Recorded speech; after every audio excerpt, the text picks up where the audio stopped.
Hey guys, what's up? My name is Anthony, and welcome to another edition of BNA Sports Talk. So I just got wrapped up listening to a podcast by John Schmelk, and Sean O'Hara was on it, and he made some really good points about the offensive line because he's the one who knows a lot about offensive line because he was an offensive lineman. He won, I think, 2 Super Bowls with us, maybe just 1, but he was a vital part of our Super Bowl championship, keeping Eli Manning upright for the most part, except for that one play that he ended up, going deep to Tyree.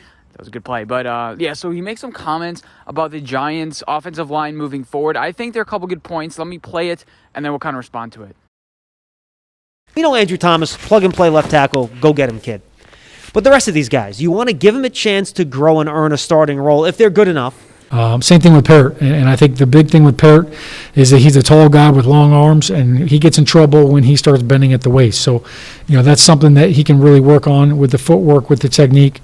But I'm really looking forward to seeing. I thought Matt Parrott was very stout, and I thought he showed that he was a lot stronger than people thought he was. Yeah, so he mentions Shane Lemieux. Obviously, he's struggling pass protection. He mentions Matt Parrott. We'll play some other clips later.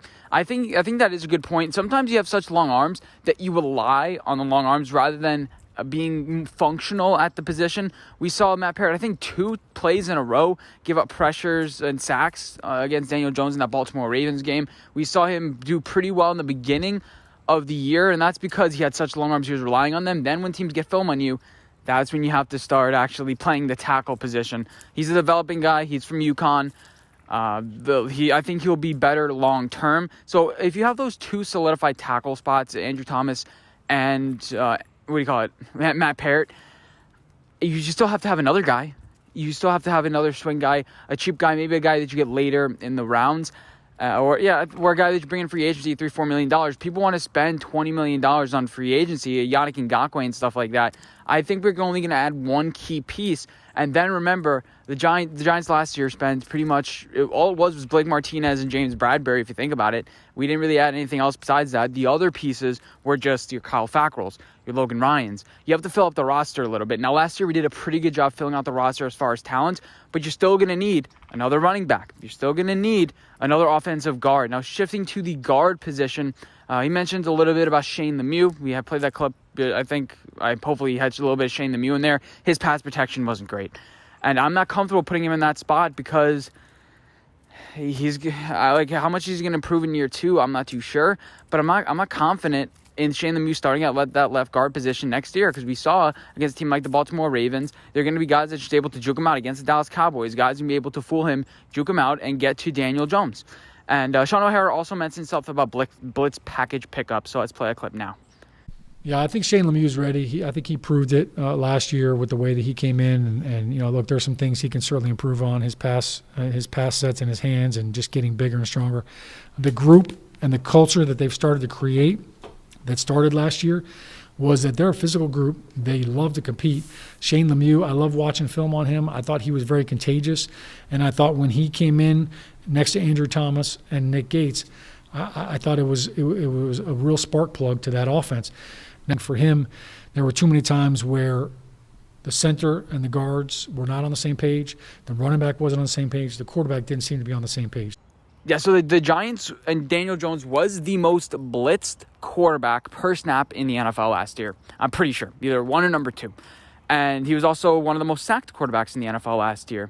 So we obviously didn't do a good job picking those blitzes up. People say it was more on Kevin Zeitler and Cam Fleming, mostly on Cam Fleming, picking up those blitzes. Yeah, and it was a lot of that. But it was also some of Andrew Thomas. He wasn't perfect last year in those blitz pickups. So this offensive line, the key thing is continuity moving forward. We had a decent amount of continuity last year. Now we want to get rid of Kevin Zeitler.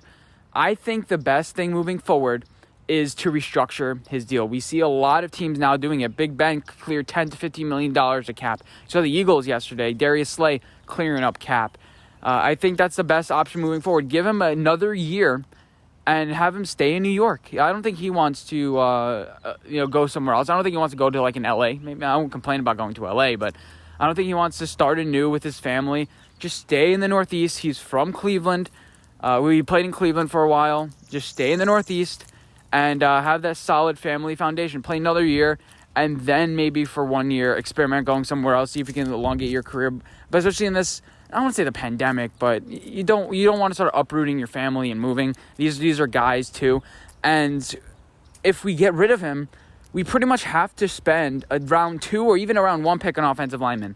And I don't want to go into the draft being like, I have to pick somebody. Dave Gettleman says, I position myself in free agency, which this is basically what it is, to select the best person in the draft. You don't want to have any glaring weaknesses. It's not about having a big weakness and anticipating a left tackle being open, unless you're like the number 4 pick. It's not about necessarily that. I mean, the Jaguars, they're not running out and getting a quarterback because they're positioning themselves, whatever. Well, actually, no, Trevor Lawrence technically is the best player available. But I think you know what I'm saying.